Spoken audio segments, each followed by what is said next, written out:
Hello everyone, welcome back to your own YouTube channel Ashvika Sharma. आज हम करने वाले हैं history and generation of computer के प्रीवियस ईयर्स एमसीक्यूज, जो JKSSP, JKPSC, SSC, banking, railways और सभी कॉम्पिटिटिव एग्जाम्स के लिए बहुत इंपॉर्टेंट है। हमारे ये दो इंपॉर्टेंट टॉपिक्स हिस्ट्री और जनरेशन ऑफ कंप्यूटर्स बिल्कुल खत्म हो गए हैं with explanation, with full explanation. तो आप जाके मेरी प्लेलिस्ट चेक कर सकते हैं। आज सिर्फ आंसर्स याद नहीं करेंगे, बल्कि कंसेप्ट प्लस मेमोरी ट्रिक्स भी सीखेंगे, ताकि एग्जाम्स में कभी कंफ्यूज ना हो। So let's begin. Question number one. Question number one, which of the following statements about computer is correct? हमें इसमें से करेक्ट स्टेटमेंट बतानी है। First is computer can organise all the information itself. Second, computer cable is made of software. Computer third, computer is made up of hardware only. And fourth is it is an electronic device that stores, retrieves and process data. तो इसमें से इसका correct answer आप pause कीजिए और खुद सोचिए, और उसके बाद टेली कीजिए कि आपने इसका आंसर सही दिया है कि गलत। इसमें ऑप्शन नंबर फोर करेक्ट है कि कंप्यूटर एक ऐसे इलेक्ट्रॉनिक डिवाइस है जो डेटा को स्टोर करता है, रिट्रीव करता है और फिर उसको डेटा को प्रोसेस करता है ताकि उसको इंफॉर्मेशन में कन्वर्ट कर सके। इसका जो फोर्थ आंसर है वो सही है। तो हम एक्सप्लेन करते हैं फर्स्ट क्यों नहीं सही है। क्योंकि computer can organise all the information itself, ये तो गलत है। कंप्यूटर खुद से अपनी इन्फॉर्मेशन को ऑर्गेनाइज नहीं करता, उसे हेल्प लेनी पड़ती है हर एक की, सीपीयू की। ठीक है। Second, computer cable is made up of software, ये भी गलत है। सॉफ्टवेयर वो चीजें होती हैं जिनको हम टच नहीं कर सकते, तो computer cable is made up of wires, जो फिजिकल चीजें होती हैं। Third, computer is made up of hardware only, नहीं, कंप्यूटर हार्डवेयर से भी बनता है और सॉफ्टवेयर से भी बनता है। इसका करेक्ट आंसर है क्वेश्चन आंसर नंबर, इसका करेक्ट आंसर है four. Second question, it is the data that has been organised and presented in a meaningful fashion. मैं आपको ये फर्स्ट स्लाइड में ही बताया था कि हम जो कंप्यूटर को इनपुट देते हैं वो डेटा देते हैं, और कंप्यूटर उस डेटा को प्रोसेस करता है और हमें आउटपुट देता है in the form of information. इसका करेक्ट आंसर है इंफॉर्मेशन। क्यों?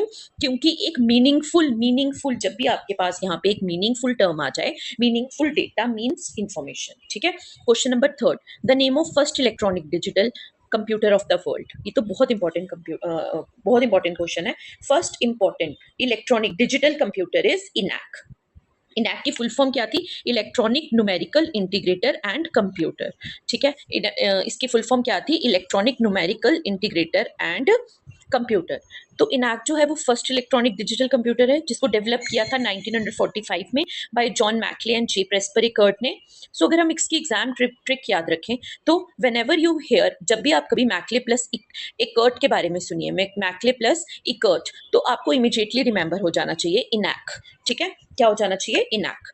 Next question number four, the first mechanical calculator कौन सा था? First mechanical calculator is pascaline calculator. First mechanical calculator जो है वो है पैस्केलाइन कैलकुलेटर, जिसको इन्वेंट किया था पैस्कल ने, ब्लेस पैस्कल ने। इसके की पॉइंट्स याद रखें तो कंप्यूटर जो है वो डेटा को ऑर्गेनाइज करता है, रिट्रीव करता है, प्रोसेस करता है डेटा। और अगर डेटा क्या होता है? रॉ फैक्ट्स और इन्फॉर्मेशन होता है ऑर्गेनाइज्ड डेटा, जिसको प्रोसेस किया जाता है, जो आउटपुट की फॉर्म में हमें मिलता है।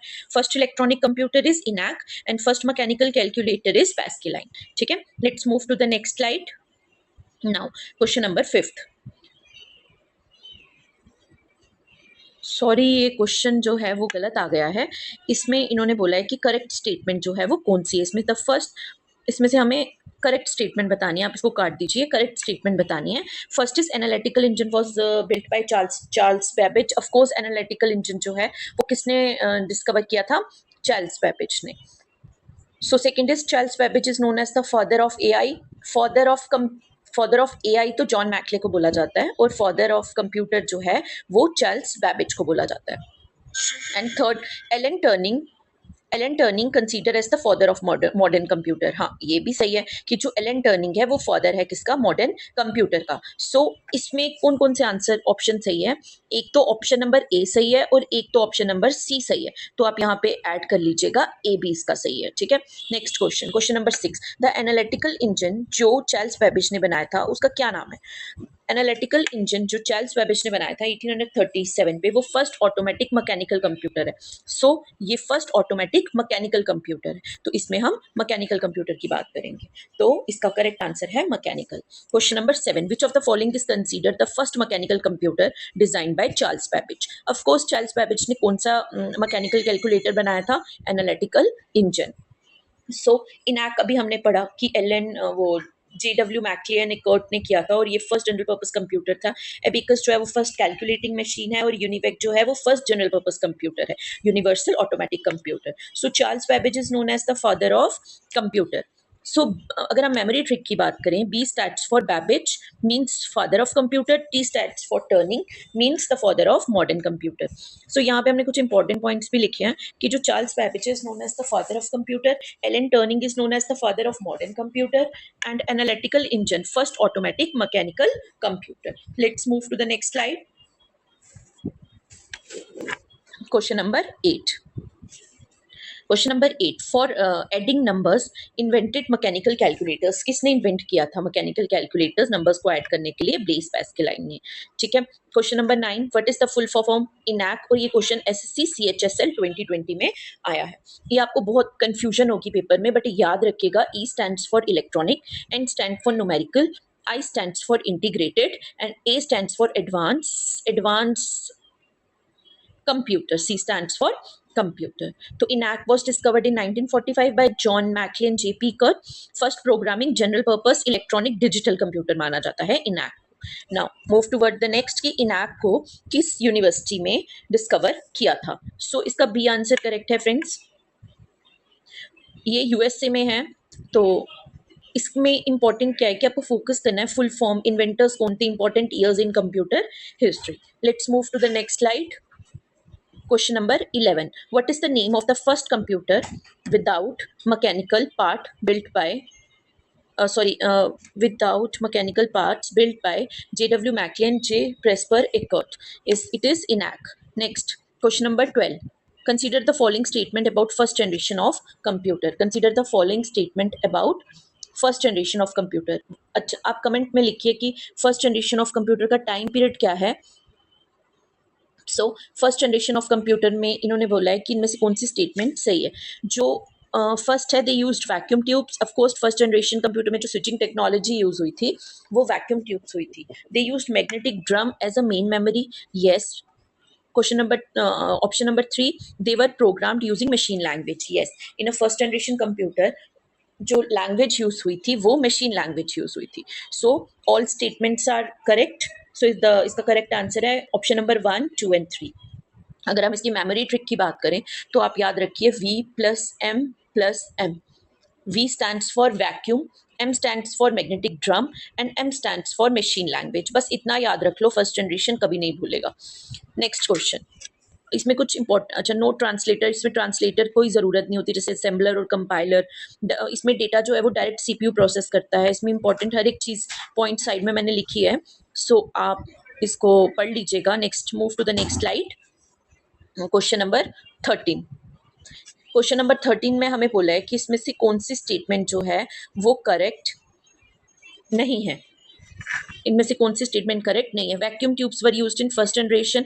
Of course vacuum tubes are switching devices that are used in first generation. ठीक है. Transistors are used in second generation. Of course transistor is also a second switching device that is used in second generation. Microprocessor were introduced in third generation, and D is ICs were used in third generation. तो ये गलत है.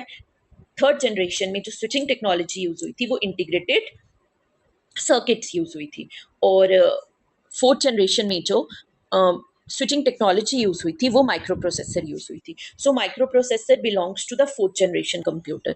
तो यहाँ पे भी आपको गलत मिल रहा है. यहाँ पे 3 को काट के आप 4 लिख लीजिए, और यहाँ पे इंटीग्रेटेड सर्किट 4 को काट के 3 कर दीजिए. So first generation vacuum tube, second generation transistor, third generation integrated circuit, और फोर्थ जनरेशन माइक्रो प्रोसेसर. तो इसमें क्या गलत है आपको? Option number C. मैंने आपको एक फ्लो चार्ट की हेल्प से भी एक्सप्लेन, यहाँ पे भी गलत है, यहाँ पे फोर्थ, यहाँ पे थर्ड. ठीक है. Next question, question number 14. Consider the following statement. High level programming language become common in a third generation. Yes, it is true. GUI based operating system become popular in a fourth generation computer. Yes, ये भी सही है. Third, AI application belongs to fourth generation. तो जितनी भी AI applications हैं वो fourth generation को बिलोंग करती हैं. सो थर्ड जनरेशन में अगर हम क्विक रिवीजन करें तो क्या था? High level language operating system in ICs technology, और फोर्थ में micro processor, GUI, networking, AI. सो इसमें मैंने इंपॉर्टेंट पॉइंट्स भी मार्क कर लीजिए हैं, लिखे हैं, आप रीड आउट कर लीजिएगा. सो इसका 1 2 3 जो है वो दोनों सही है. तो इसमें बोला है, ये भी आप रीड कर लीजिएगा. Next, let's move to the next slide. Question number 15. और 15 मैं 15 का ही सेट लाऊंगी, और कल भी मैं 15 क्वेश्चन जो है वो आपको सॉल्व करवाऊंगी. तो ये लास्ट क्वेश्चन है हमारा आज का. Consider the following statements. जो है इसमें हमें बताना है कि कौन सी स्टेटमेंट जो है वो करेक्ट है. Speed improve from milliseconds to femtoseconds across generation. Yes, it is correct. Speed जो है वो पहले फेम्टो सबसे स्मॉल थी millisecond, microsecond, nanosecond, picosecond, then उसके बाद femtosecond. Size decreased with every generation. हाँ, first generation में जो साइज था वो एक रूम जितना था, फिर थोड़ा कम हुआ, फिर थोड़ा कम हुआ. तो reliability increased with every generation. Yes, it is also correct. So answer number 1 2 and 3 जो है वो सही है. तो इसकी मेमोरी ट्रिक भी याद रख लीजिएगा आप. SSR mean speed up, S means size down, R means reliability up. सो फर्स्ट जनरेशन में वैक्यूम ट्यूब, सेकेंड में ट्रांजिस्टर्स, थर्ड में आईसीज, फोर्थ में माइक्रो प्रोसेसर्स. तो एग्जाम पॉइंट में अगर हम याद रखें कि ऑलवेज रिमेंबर करना है कि हमें न्यू जनरेशन जो है वो हमेशा बेटर परफॉर्मेंस की तरफ लेकर जाती है. Speed up, size down, reliability up. This is very important concept for all computer related exam.